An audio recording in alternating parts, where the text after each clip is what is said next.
Well, howdy folks, Hulkrix here, and welcome to Mercenary Thoughts from the Inner Sphere. From the Inner Sphere side of everything is a Mercenary Commander, episode 105. And today we're going to be talking about another one of those invasive species, the Puma, aka the Adder, from the clans. Now, the Puma. Kind of a dangerous mech. It falls under the 35 tons. It's similar, kind of the same way I use it. I like to use it the same way I always did with the Wolfhounds. But let's just get into this thing.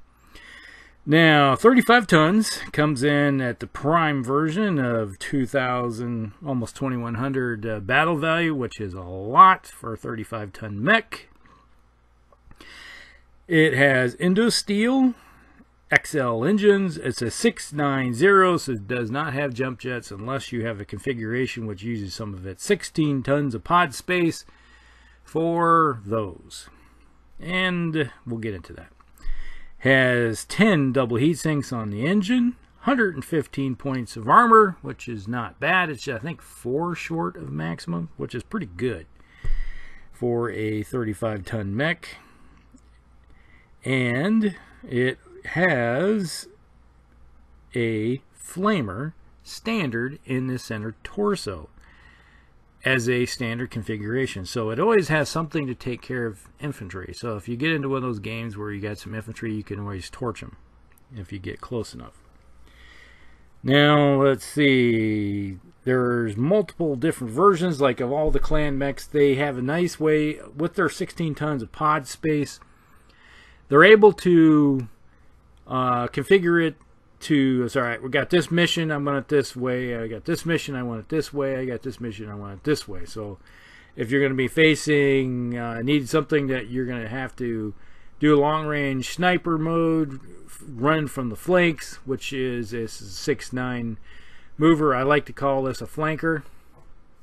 And it has the firepower to get in there and brawl some with lighter mechs. So if it's in one of those games where it's doing the anti-scouting mode, yeah, it can go in there and tear things up pretty quickly.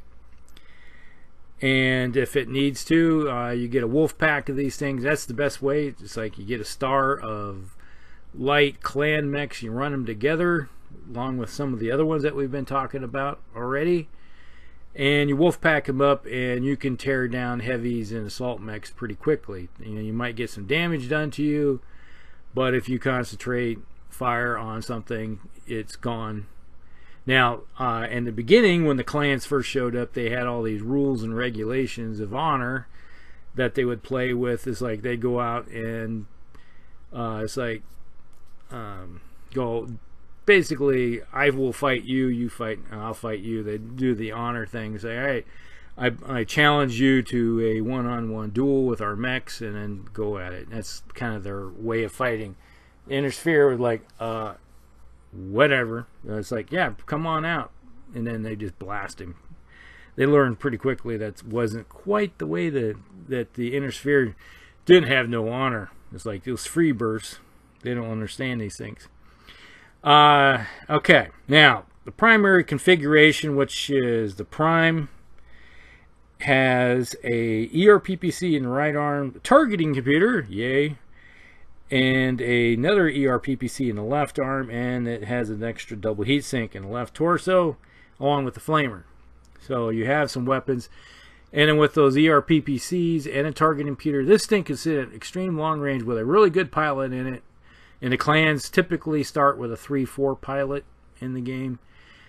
And that also will increase the battle value depending on how it points out. But they can sit at longer ranges and just pile drive somebody with those doing 15-point shots. Now, the only problem with 2 ERPPCs, you're going to be cranking out at least 30 heat. And this thing only has 11 heat sinks, so it can dissipate 22. So if you don't move, you're already up 8 on the heat scale. So you're not really going to be firing both of them. You'll just fire 1, 1, 1, 1, 1. Now I think a better way of probably building this prime version, if I was going to be as a pilot, put a large pulse laser on it, or a one ER PPC and one ER large laser, and then take the extra tonnage, which I think frees up about 3 tons because the targeting computer drops down to from a 12 to a 10, so you're only using 2 tons for the targeting computer. Then throw those 3 tons into heatsink, so then you're running around with 20 or 14, so you can just pay 28, and then you're going to be doing 27, 29 roughly. So you can keep this thing cooler and run around just knocking armor off somebody at long ranges. All right, that's kind of the better way to. But I can understand why they did it. You know, a lot of the thought process going into the original clan stuff wasn't all what I consider really great. Now that we have the alpha version, which is kind of a nice little configuration. This is a fire support mech. Basically, the way I look at this one is that you can run into a position and then unload with these weapons at indirect or direct fire, depending on how you want to play with it. But it has an LRM-20 in the right arm with 2 tons of ammo, small pulse laser in the right torso, a LRM-20 in the left arm with 2 tons of ammo, and then a small pulse laser in the left torso. So if something does get in close, it has a couple of small pulse lasers and a flamer to handle things. And they don't have to worry about minimum ranges with clan LRMs, so they could just pile it on really good. But, you know, you're going to have some heat, but it's not one of those ones that's like the previous primary version. It's not going to be cooking as badly with those ERPPCs. Your damage is going to be sporadic.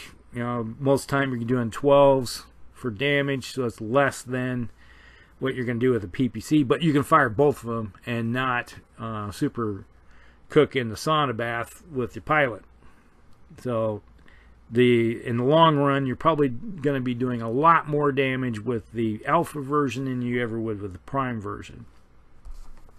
And like I said, that version there is one of those ones where you can sit back, either run on the flanks, find a good place to hit somebody, and just rain on them, rain on their parade with all the LRMs. And if you run dry in the bays and the battle's over, if the battle lasts 12 turns and your ammo bays are empty, you could go in with the 2 small pulse lasers, or you just turn around and go reload.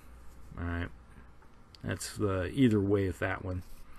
Now the Bravo version, this is one I kind of like. It has a large pulse laser, an ER medium laser, an LBX-5 with, let's see, they had the large laser in the right arm, the ER medium laser in the right torso. We have an LBX-5 autocannon in the left arm with 2 tons of, or a ton of ammo.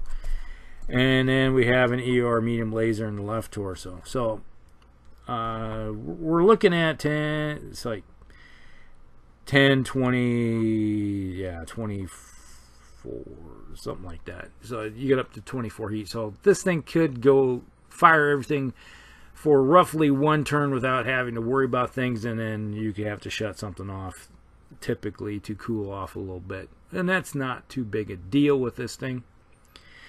And that comes in a whopping 1400 battle value, just like the previous alpha version.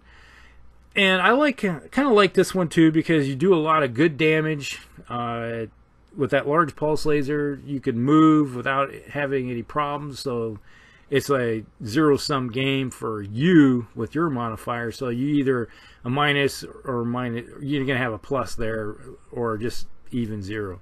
Depending if you run, and most likely with these mechs, with a light mech, you usually want to go as max, you know, so you try to use the maximum number of that 9 you have, and hopefully getting a 3 modifier, because with those modifiers, you're keeping the guys off your back.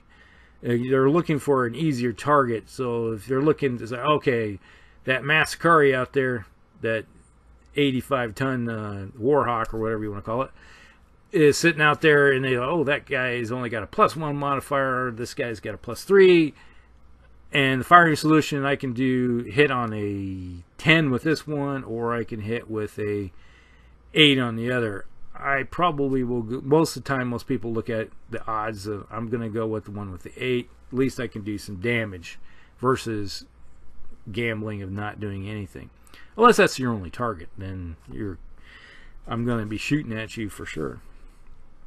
Now, if you could combine that one, let's say you drop the LBX cannon and put another ER large laser, and then throw in a targeting computer, and that might be an interesting combination. It's a possibility, but it's still going to be running kind of hot.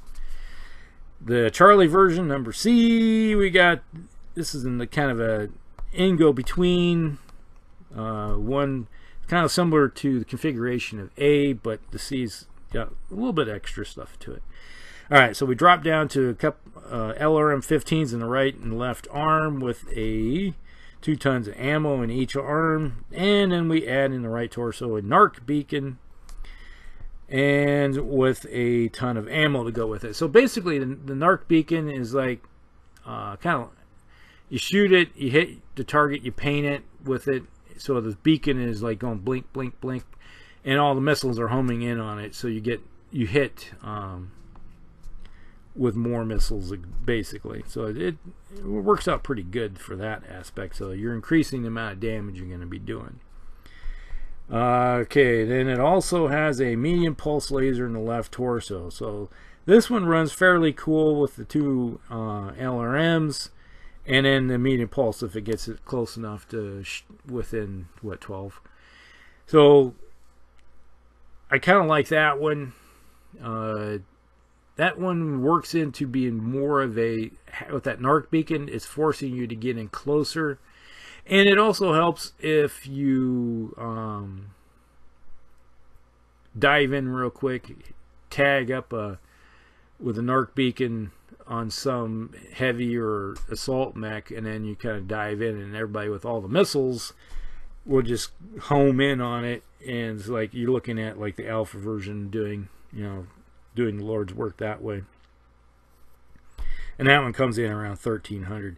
And then with the 1300 battle value, you might want to consider throwing in some battle armor with that one too, because you're looking at what, 200 and something, 300 battle value with a point or star of elementals. So yeah, it can add up pretty quickly, but it's kind of nice to throw something on that you can carry along and take care of things, rip things up with. Okay, the Delta version.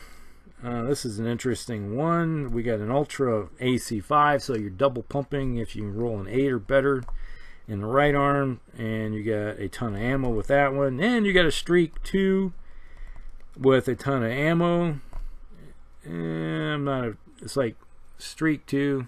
Yeah, I'd rather have a Streak 6, but you have to do what you got to do. Then you got an ER large laser in the left arm, and then you get another Streak 2 in the left torso with more ammo. Now, with this, you might, I think you're now able to, you can throw in some Infernals or something with that. It's a possibility. So you can deal with infantry or start heating people up with that kind of stuff. But yeah, not one of my fan. The D version isn't really one of the ones I really like at all. Especially with those streaks in there. It's like I don't really see the streaks being necessary unless you're running around with this. You could downgrade, take those streaks as you're looking at 1, 2, 3, 4 tons. You could put a Streak 6 in there. I'd rather run a Streak 6 than a 2 Streak 2s. Your mileage may vary, but that's my thinking on the whole thing. Now, how to use that one. Basically, you got the ER large and the autocannon. You're probably trying to dump pump with that thing as much as possible, but you're not worrying too much about heat with the at longer ranges. And then the streaks, obviously, they fire or not fire, so you just roll. So I'm gonna try to shoot them, roll it. Okay, it goes off. It doesn't go off. One of those deals for you. The potential, you with a couple you're better off with, like, say if you have two, replace that AC5 with just an ER large laser, you're doing the same amount of damage, and just the same, you got to roll once to hit. So yeah, okay. And then you can always throw the extra tonnage into heat sinks to dissipate some of that heat. And that comes in at 1250 with battle value. So that's one of the ones that you could throw some battle infantry on there if you want to carry around throughout the battlefield. You know, they just basically hang on to the rear area and then the front torsos. But then, being it's, you can only do that in Omnis, and you can't fire any of the torso weapons. But, you know, most of the weaponry is thrown into the arms anyway on these Omni mechs. So they design it for that purpose alone, just so you can carry your infantry into battle. So when you get in real close with your infantry, you can have the infantry jet off you, find a target to go shoot up close with them, because they need a ride into battle. You know, you take them into battle with your mechs riding on top of it, and then when they get close, they just jet off, because they only move at 3, you know, because they're jet infantry or jump infantry. So you need to get them there. So you know, you're better off using them in that aspect of delivering service. Your delivery taxi service is your mech. Okay, we got the H version, the hotel. Or no, I skipped the Echo version, which has an ATM-9 and a right arm with 2 tons of ammo. Then we got 2 micro pulse lasers in the right torso. Basically, you can shoot infantry with that stuff. ATM-9 LRM or in the left arm, and then you have 2 tons of ammo and then 2 more micro pulse lasers. That one is, you got probably going to have an extended range ammo for the ATM, and then you're going to probably have an SRM version, short range version. So you're either doing 1 point, so you can get up to 9 on the cluster chart, extreme ranges, and when they get close enough, then you hit them with the SRM ATM-9, so you can do up to 18. So that's a pretty decent configuration there. I like that one. If you want to just rip somebody up with some 3-point crit hunting weaponry, similar to what, like running with streaks. Okay, and that comes in at 1200, so 1270. So you're looking at another one that can easily throw in some battle armor with it to help it out when you get in close. Now the hotel version, it carries a heavy large laser in the right arm, a targeting computer in the right torso, heatsink in the right torso, 2 double heat sinks in the right arm. Then you got 2 more, a double heatsink in the left arm, and then another heavy large laser, and then 2 more double heat sinks in the left torso. So this has 1, 2, 3, 4, 6 more, so you're looking at 16. So that can dissipate 32. So this one runs fairly decent to handle those 2 heavy large lasers, the heat that goes with them, and it carries a targeting computer. So that one does a good job of hitting a target and just tearing it up pretty good.